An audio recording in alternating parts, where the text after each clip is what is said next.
Hello, viewers. In today's session, we are going to discuss another important and conceptual problem from a domain of functions, right? So here we have this problem in which we have to find the domain of this function f of x, which is equal to log of greatest integer of x, right? So here we are using the notation that is log for the natural log, right? So here the function log of greatest integer of x can also be written as ln greatest integer of x, right? So let us start. So now to get the domain of this function, here we'll make use of the definition of greatest integer function, right? And we'll also draw some important conclusion to arrive at the domain of this function. So let us take these important points one by one. So the first important point is that the greatest integer of x should not be equal to 0, right? So greatest integer of x should not be equal to 0 because when greatest integer of x is equal to 0, then we have log of 0, and log of 0 is it tends to a minus infinity, right? So here we have to avoid all those values of x which makes greatest integer of x is equal to 0. Now to understand this point, what we will do, let us draw the real number line, and here we have 0 and here we have 1, right? So whenever we have x lying between 0 and 1, including 0, then for all values of x which lies in this interval, that is 0 to 1, the value of greatest integer of x is equal to 0, right? For example, if we have, say, x is equal to 0 0.5, then 0 0.5 lies between 0 and 1, and the greatest integer of 0 0.5 is equal to 0, right? So here the first important point is that the greatest integer of x should not be equal to 0, or in other words, x is greater than or equal to 0 and less than 1. So we should not have any value of x which lies in this interval. So now the second important point is that here we have greatest integer of x, right? And this x must be greater than 0. Or in other words, we can say that x should be a positive real number, right? So we can easily discard all the negative numbers, because the greatest integer of the negative numbers will give us a negative number, right? Now let us take some examples here. Suppose we have, say, x is equal to say minus 1, right? Then we have log of greatest integer of minus 1, and the greatest integer of minus 1 is minus 1, and here we have the logarithm of a negative number which does not belong to the set of real numbers, right? So here we have to avoid all the negative values of x, so it implies that x should be greater than 0, right? And we have already said that x should not be equal to 0, right? So now using these two important points, we can now easily arrive at the domain of the natural log of greatest integer of x, right? So in the first case, we have said that this x should not belong to this interval, that is 0 to 1, right? So we have to discard this interval, that is from 0 to 1, and here 0 is also we can eliminate x is equal to 0 also, right? Okay, and x is equal to 1 may be taken because log of greatest integer of 1 is equal to log of uh, greatest integer of 1 is 1, so log of 1 is 0, and 0 belongs to the set of real numbers, right? So we can include x is equal to 1, right? And we have said in the second point that x should be greater than 0. It means x cannot be a negative number. So we can discard this interval also, that is from minus infinity to 0, right? And so we are left with only this interval, that is from 1 to infinity. 1 is included here, right? So the domain of this function is given by this interval, that is from 1 to infinity, where 1 is also included because log of greatest integer of 1 is defined. So the domain of f of x is given by this interval 1 to infinity, where 1 is included, right? So viewers, this is how by making these arguments and these discussions, we can arrive at the domain of given functions. Hello viewers, in today's session we are going to discuss another important problem from domain of functions. And here we have to find out the domain of this function f of x, which is equal to square root of x minus 2 plus 1 over x minus 3, right? So here f of x is given as a sum of two functions, right? So let us call this square root function as g of x, and this is a rational function, and we can call it as h of x, right? So f of x is the sum of square root function and a rational function.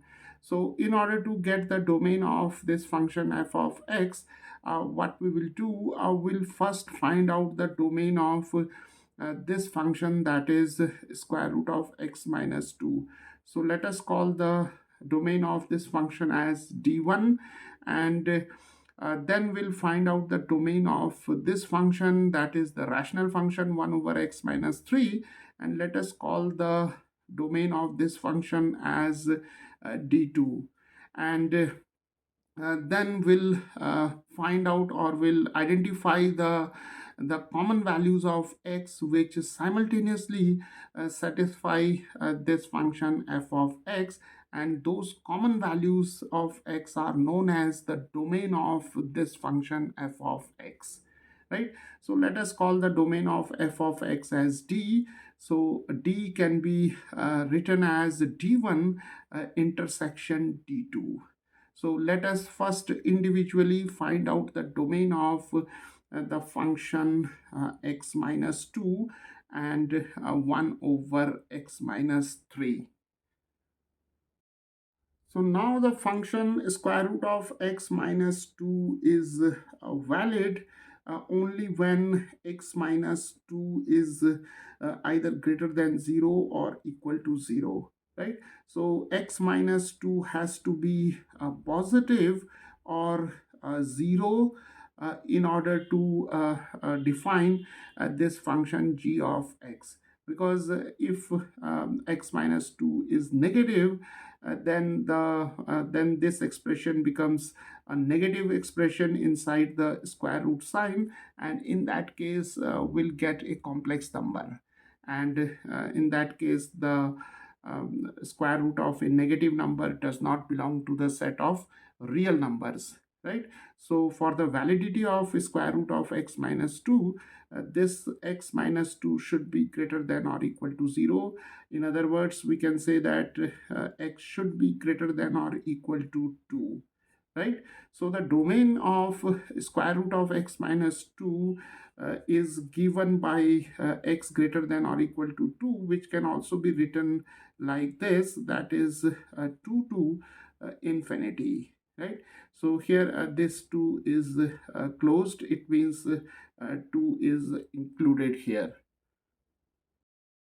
Now let us take up this rational function 1 over x minus 3, and here we are calling this as a rational function because a rational function is defined as the quotient of two polynomials, say p of x and q of x.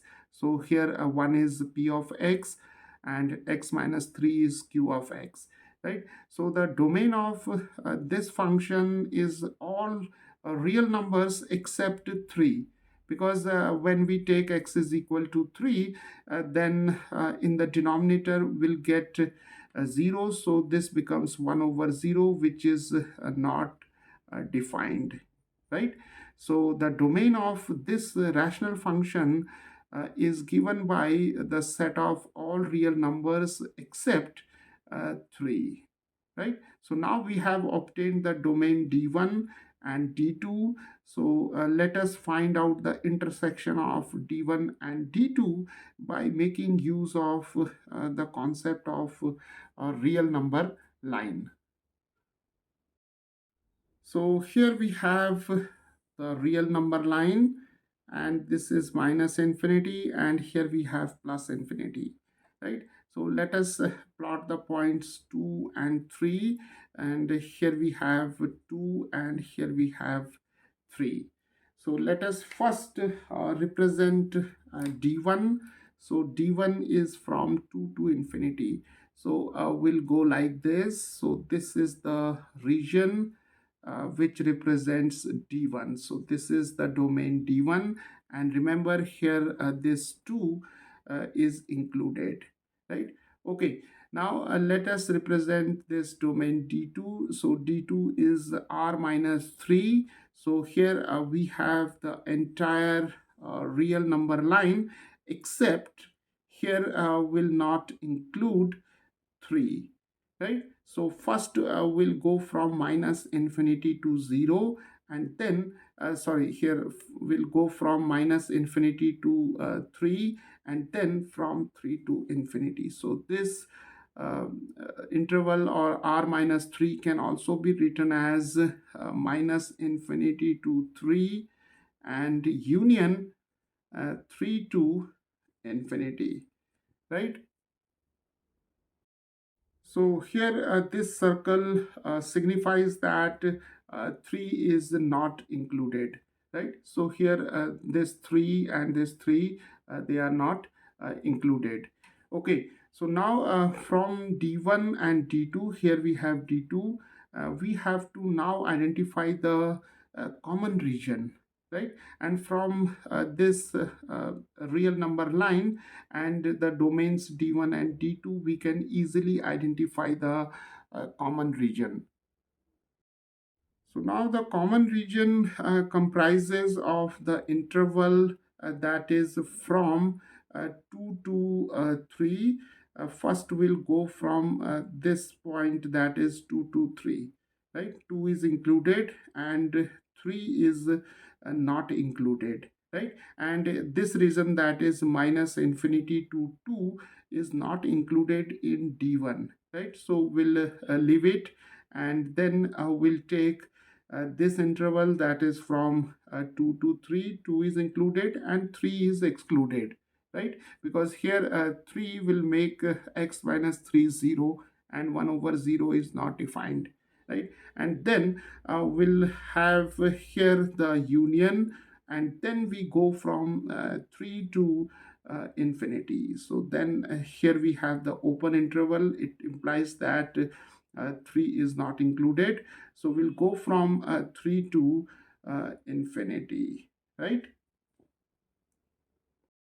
So the intersection of d1 and d2 is given by this the union of these two intervals, right? So we can also write this expression in a compact form, that is we can go straight away from 2 from 2 to infinity, and then we can write here a negative sign, and then we can exclude 3, right? Because 3 appears between 2 and infinity.